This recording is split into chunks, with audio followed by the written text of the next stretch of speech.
우리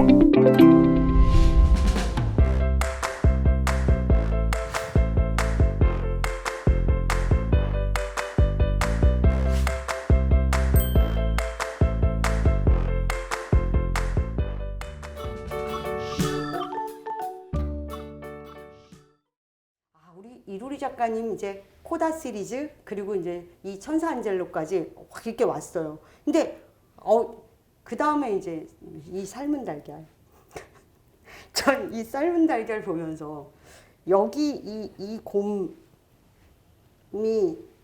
이루리 작가님이신가요? 이 곰의 모델은 저 남영란 작가님의 배우자 남편분이래요. 남편분. 아 그래요. 네. 근데 요 우리가 읽을 때 이제 네. 삶은 달걀. 달걀. 근데 우리가 이제 달걀 이렇게 뭘 하면 야 삶어 이렇게 삶어 이러잖아요. 네. 그럼 달걀 앞에 삶은 달걀이 되는데 이제 제가 이렇게 보니까 달걀 앞에 삶은이 들었어요. 그래서 아 달걀을 삶았다라는 네. 의미도 있지만 또 이런 거죠. 라이프 이즈. 네, 인생이란. 그러니까 네. 인생이란 네. 달걀이야. 네. 뭐 이렇게. 그래서 제가 이게 진짜 절묘한 중의적 의미다. 이거는 제가 읽으면서 이제 느낀 게 이전하고의 그 품이 좀 달랐어요. 그 어떤 뭐 계기가 있으셨어요? 제가 인생에 이제 터닝 포인트들이 많이 있잖아요. 근데 이제 한 가지 제 인생의 터닝 포인트 중에 하나가 이제 그 대학교 때 이제 3학년 때 문학 동아리에 들어갔었거든요. 근데 동아리 이름도 희한했지. 진보 문학 청년회라고. 진보 문학 청년회. 라는 이제 문예 운동의 선대조라는 기치를 내세운 그런 동아리가 있었어요. 근데 그때만 해도 제가 굉장히 이렇게 우울한 그 문학 청년의 느낌? 대학교 때 제가 55kg였어요. 에? 55kg였어요. 안 믿으시죠? 예. 그 제 인스타 어디 찾아보면 대학교 때 사진 있어요. 있는데 어쨌든 55kg였어요. 그래가지고 삐쩍 마르고 뭐 말 수 없고 막 이런 애가 이제 찾아갔는데 그 선배들이 굉장히 반갑게 맞아주고 먹여주고 재워주고 뭐 그렇게 했던 거죠. 네. 근데 그거를 그 동아리 생활을 즐길 틈도 없이 2년이 훅 지나가고 1년 만에 그 선배들이 다 4학년이거나 이미 졸업한 선배들이어서 그렇지. 다 사라지고 내가 선배가 된 거예요. 오. 그래서 제가 그 역할을 해야겠구나라고 생각을 했어요. 그래서 이제 평생 안 해보던 농담을 하고 그렇게 하면 그거 으스시 썰렁 뭐 이런 거 아니에요? 그렇죠. 그래서 그때 별명이 백타수 일한타였어요. 그러니까 농담 100번 하면 이제 한 번 성공할 만하다고 해서 백타수 일한타였어요. 근데 이제 저도 좀 굉장히 꾸준한 면이 있는 것 같아요. 그래서 그걸 계속 하다 보니까 타율이 조금씩 올라가서 어느새는 제가 웃기는 사람이 돼 있더라고요. 그래서 일상에서는 좀 웃기는 사람이 됐는데 창작은 작품만 잡으면 좀 심각해지는 게 있는 거죠. 쓰고 나 보면 내가 또 좀 심각한 얘기를 썼네 이런 게 있는 거예요. 그래서 이제 저도 좀 더 가벼워지고 웃긴 사람이 되자를 이제 마음에 새기고 웃긴 사람이 되자. 그래서 이제 SNS에 꾸준히 이제 농담을 올리게 된 거죠. 그냥 재밌었던 거죠. 삶은 달걀입니다. 그래서 이제 속으로는 인생도 생각하고 달걀도 생각하고 뜨거우니까 조심해서 까야겠죠. 뭐 이런 식의. 예. 근데 실제로 인생이라는 게 정말 뜨거운 거잖아요. 예.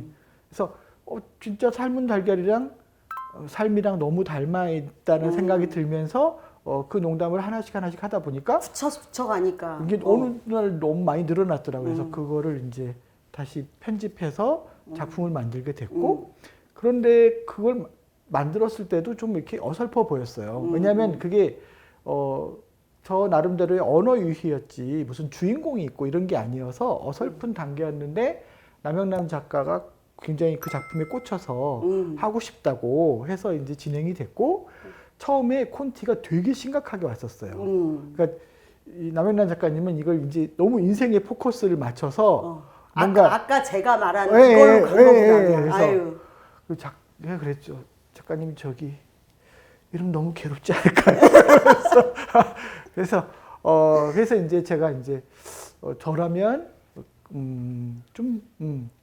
삶은 달걀에 대한 유쾌한 농담 뭐 이렇게 한번 접근해 볼 것 같아요. 뭐 이렇게 이제 좀 아이디어를 드리고 그러면서 저는 아마 그래서 이제 달걀과 곰 캐릭터 정도 아이디어를 냈던 것 같고, 근데 이제 그 남영란 작가님은 그 닭 캐릭터를 또 만들고 그래서 그림 이야기가 진짜 멋있게 나온 거죠. 그러니까 닭하고 곰하고 서로 달걀을 뺏는 쟁탈전으로 만들어지는데 그 안에 어떤 플롯이 이제 자리하게 된 거죠. 그렇게 해서 정말 뭐 제 책은 다 그렇지만 어쨌든 그림책으로서는 다 그림 작가들의 노고로 만들어진 거죠. 뭐 그래서 저는 좀 이렇게 좀 그분들에 얹혀서 가는 그런 느낌을 지울 수가 없네요. 네.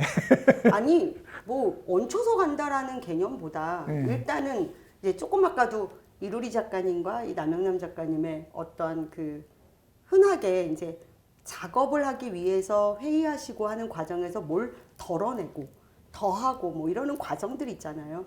그럴 때 이제 글 작가의 나름의 나의 영역이 있고 그 영역 안에 또 살아온 과정, 내가 중요시 여기는 거 이게 이제 녹아져 있잖아요. 그거하고 또 그거는 제가 말씀을 드리고 싶은 게 제가 작가님들하고 작업할 때는 글 작가로서 작업하는 게 아니고요. 편집자로서. 왜냐면 글 작가로서 작업하면은 작가님들이 작업을 할 수 없어요. 왜요? 왜냐면 글 작가는 자기가 만든 세계가 있잖아요. 그러면 이제 글 작가로서 관여하게 되면은 너 왜 그림을 그렇게 그려? 난 이렇게 썼는데가 돼버리는 거예요. 그래서 절대로 그러니까 이게 저 같은 경우는 흔하진 않죠. 작가이면서 편집자라는. 지금 그 말씀을 드리고 싶었던 거예요. 네, 근데 그래서 저는 이제 이 그림책이라는 건 그림 작가의 예술이거든요. 그래서 작가님들한테 굉장히 강조해요. 이 이야기를 작가님이 선택하신 거예요. 기획으로. 원작으로 삼으시는 거고 작가님이 만드는 예술 세계는 작가님이 이 원작을 살려서 작가님의 더 확장해라. 예술 세계를 그림 세계를 만드는 거지. 이거는 원작일 뿐이지 작가님은 이 글 작가의 노예가 아닙니다. 작가님의 예술을 자유롭게 하셔야 돼요. 그래서 여기서 영감을 얻으시고 자유로운 상상을 하셔야지 제 눈치를 보시면 안 돼요. 마음대로 하셔요. 라고 말씀드리고요. 그런데 이거는 이루리 작가님이 작가와 편집자가 동일인이니까 이게 가능하지.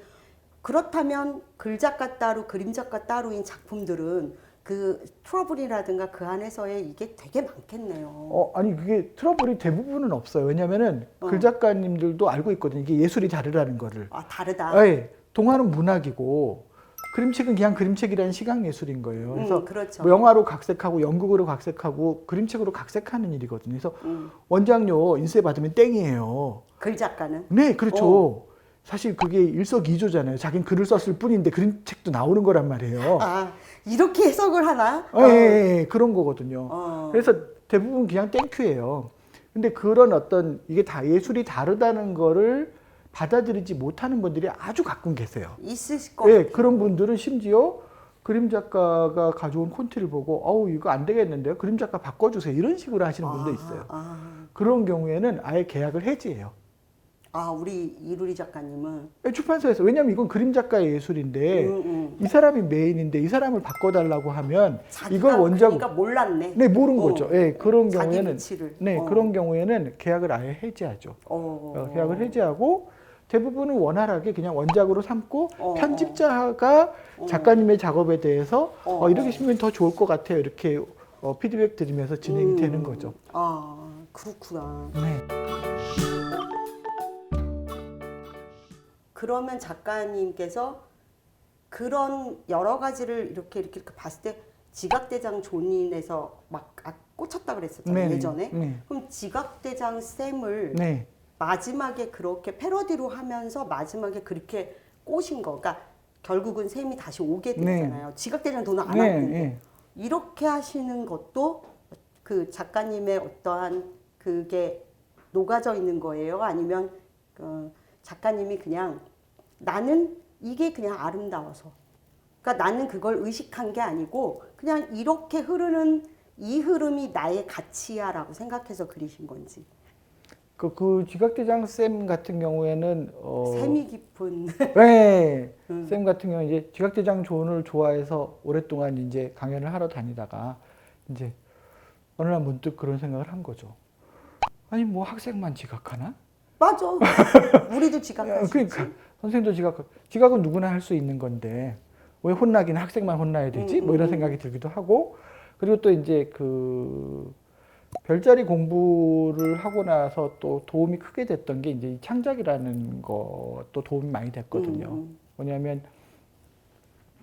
과거에는 왜 한국의 드라마들이 갈등의 포커스가 맞춰져 있었어요. 그렇죠. 그래서 그 시즌제 드라마라는 게 없었거든요. 그러니까 캐릭터라는 게 예를 들어서 옛날에 김수현 작가님 보고 계실 텐데 모르겠지만 김수현 작가님의 드라마를 보면은 사랑과 야망 뭐 이런 재미는 있는데 그게 갈등이 풀어지면은 이렇게 맥이 푹 가잖아요. 근데 그렇게 했던 게 이제 과거에는 결국 이 갈등에, 그러니까 드라마는 갈등으로 만들어져 있는데 갈등의 원인이 무엇인지를 몰랐어요. 그런데 사실은 갈등의 원인은 다름이거든요. 그렇죠. 그러니까 누가 옳고 틀린 게 아니라 우리는 다르기 때문에 이해 못하고 싸우고 우기고 미워하고 이거를 하는 거잖아요. 캐릭터가 다른 거죠.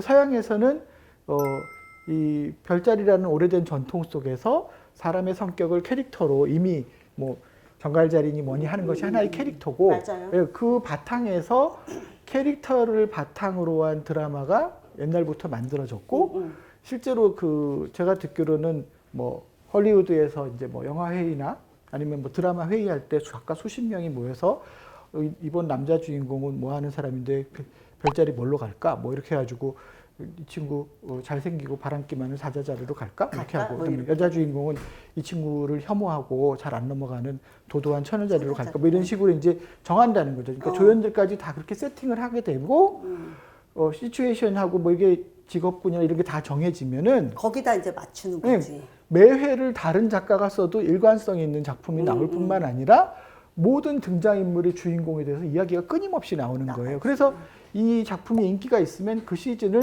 10년, 20년, 30년도 하는 거거든요. 그런데 그 원리가 그림책에도 똑같이 적용이 되는 거예요. 그러니까 지각대장 존 같은 경우도 별자리를 공부한 제가 볼 때는 그게 이제 뭐 권위적인 선생님에 대한 비판 이런 게 아니라 규칙과 규율을 중요시하게 여기는 염소자리 선생님과 그 호기심 많은 존 사이의 쌍둥이 자리의 갈등이라는 거죠. 그러니까 호기심이 많으니까 학교 시간보다는 제가 자기 눈앞에 이거 보는 게 더 중요한 거고 그렇게 해서 지각하면 선생님은 시계만 들여다보고 있다가 학생이 어떻게 이렇게 늦을 수 있어 이럴 수 있다는 거죠. 근데 그거는 뒤집어서 선생님이 지각하고 학생이 염소 자리일 경우에 똑같이 벌어질 수 있는 상황이라는 거죠. 그래서 이번에는 뒤집어서 이제 그 쌍둥이 자리 선생님과 염소 자리 학생들이 만나면 어떤 일이 벌어지는가를 만들게 된 거고요.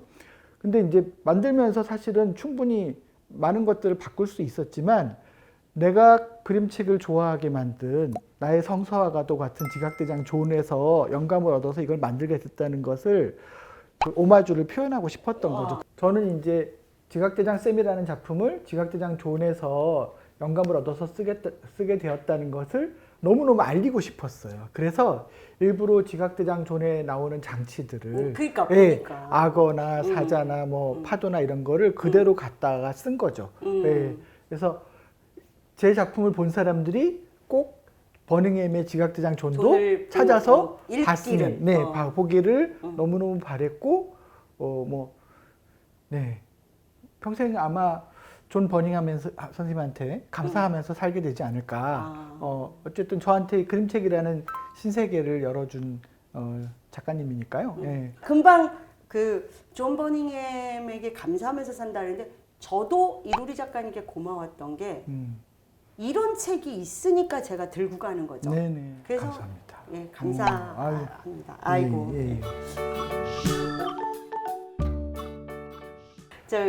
이 작가님 앞으로 이제 행보가 어떻게 되세요?